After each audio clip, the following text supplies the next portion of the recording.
Fala, meus queridos, tudo bem? Na última aula, nós vimos os dois primeiros passos para interpretar o eletrocardiograma.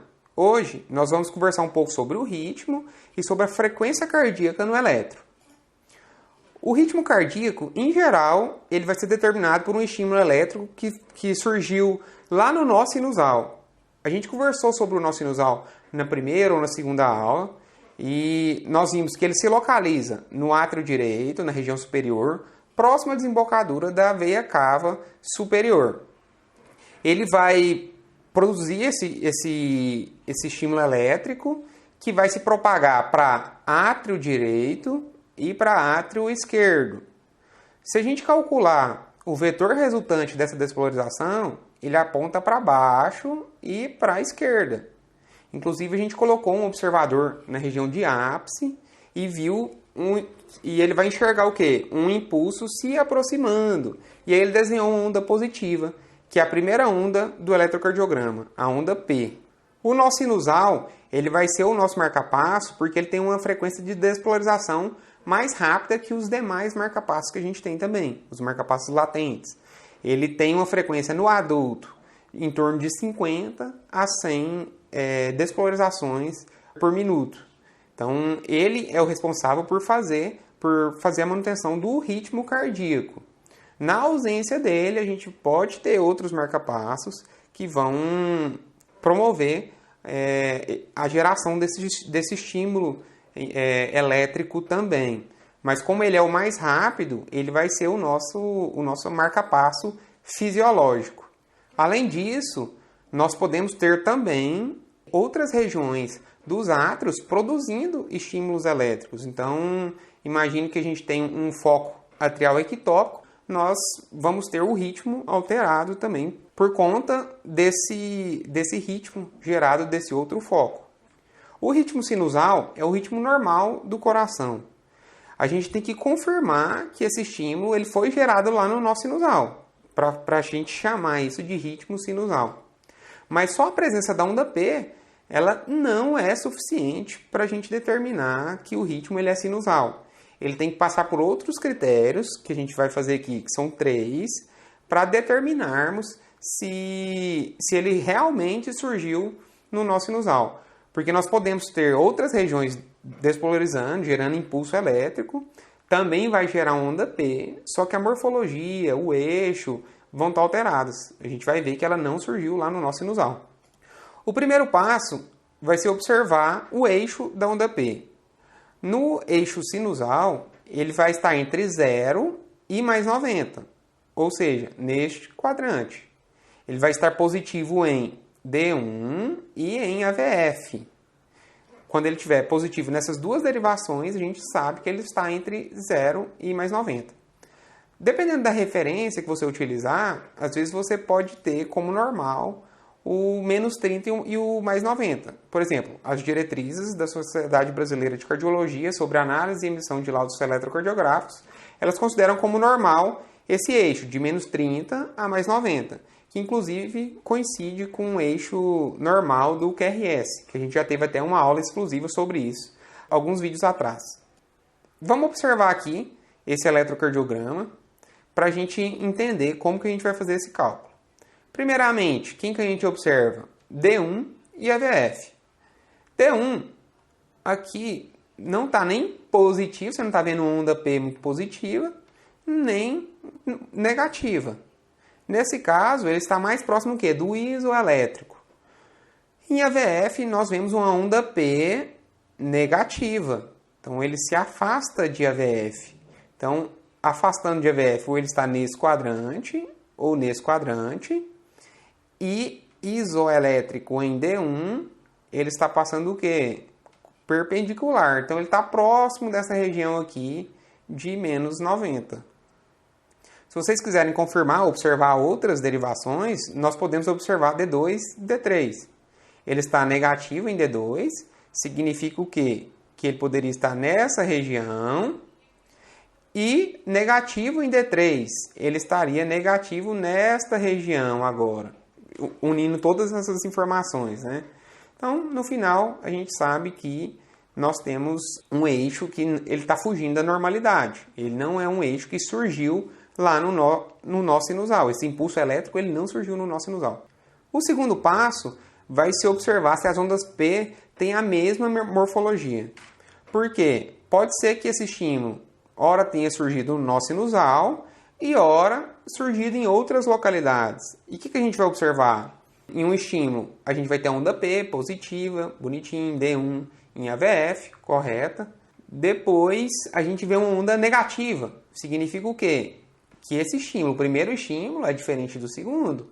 Eles surgiram em locais diferentes.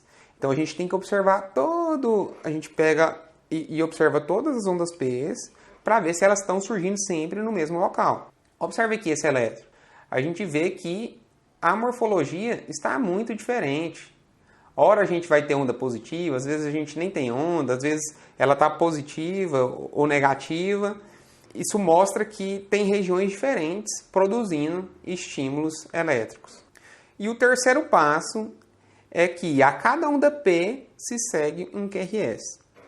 Sempre que a gente tiver uma onda P, essa onda ela foi para o nó AV, depois ela se propagou para os ventrículos e fez um complexo QRS. Eventualmente, a gente vai poder ter um bloqueio. Por exemplo, ele chegou no nó AV, foi bloqueado, ele não se propagou para os ventrículos e depois de algum tempo os ventrículos se despolarizaram por conta própria. Porque eles também têm um marcapasso latente. Então, ele não recebeu um estímulo, ele acaba se despolarizando por conta própria.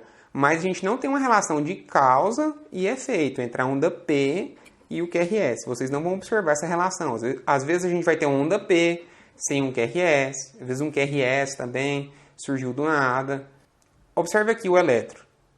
Aqui a gente tem, olha, uma onda P já em cima do QRS, uma onda P sem um QRS, uma onda P aqui em cima do QRS também, depois uma onda P, passou um tempo longo, QRS. Entenderam? Aqui é um bloqueio atrioventricular total. E para a gente calcular a frequência cardíaca no ritmo regular, a gente tem duas formas. A forma mais demorada, mas também mais precisa, que é essa daqui, e uma forma mais rápida. Essa forma mais precisa, a gente vai dividir 1.500 pelo número de quadradinhos entre dois QRS. Se a gente pegar o QRS e outro, esse intervalo entre essas ondas R, ele chama intervalo RR. A gente vai dividir 1.500 pelos quantos quadradinhos tiveram nesse intervalo. Observe aqui. Um quadradão, ele tem 5 quadradinhos, certo? E de onde que a gente tirou 1.500? Vocês se lembram que na padronização normal, a folha ela corre numa velocidade de 25 mm por segundo? Se a gente quiser saber quantos batimentos tiveram em 1 minuto, a gente vai ter que multiplicar 25 por 60. Se a gente multiplicar 25 por 60, nós achamos 1.500. Vamos calcular aqui para ficar mais prático. Olha, entre um QRS, a gente pega uma onda, tenta achar uma onda R que ela coincida com essa borda mais espessa daqui dos 5 quadradinhos, certo? A gente achou aqui uma onda R, contou 5 quadradinhos, mais 5, mais 5, mais 5. O total de 20 quadradinhos. Dividiu 1.500 por 20, achamos 75. Ou seja, nesse elétron, a frequência cardíaca é de 75 batimentos por minuto. Lembre-se, aqui demora mais, porque às vezes vai ter 22, 23, ou mais ou menos quadradinhos. A gente demora mais, só que é mais preciso. Mas a gente tem uma forma mais simples, é mais rápida, mas menos precisa. Que é dividir 300 pelo número de quadradões. Por que 300? Cada quadradão tem 5 quadradinhos. Então, a gente utilizava 1.500 lá para cada quadradinho. Se a gente pegar 1.500 e dividir por 5, nós achamos 300. Olha aqui. Aqui tem um quadradão, 2, 3, 4. 300 dividido por 4 é igual a 75. aqui foi bem mais rápido, só que não tão preciso. Porque se a gente tivesse feito o cálculo com o outro método, a gente teria que ter contado aqui.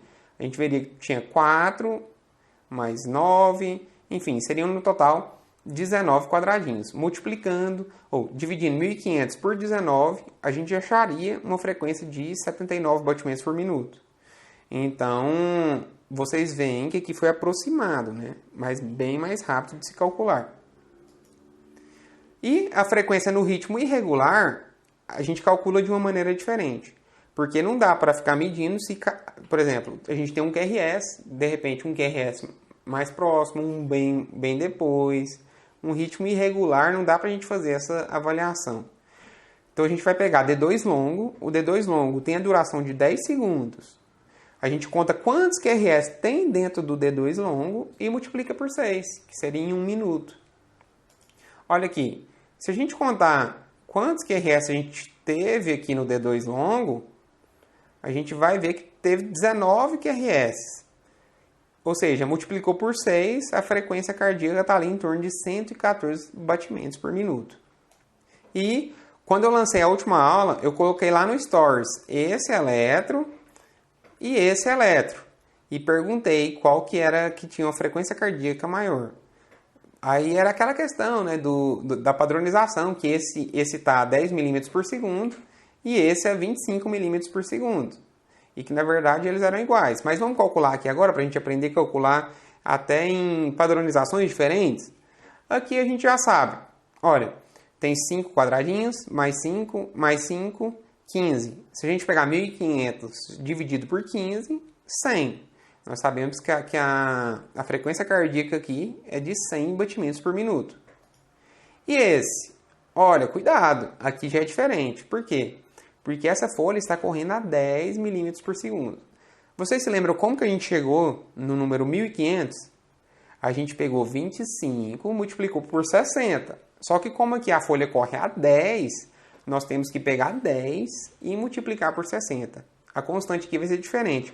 Vai ser de 600. Então vamos aplicar agora. Olha, 5 mais um quadradinho, 6 quadradinhos. Se a gente pegar 600 dividido por 6, nós temos 100 batimentos por minuto.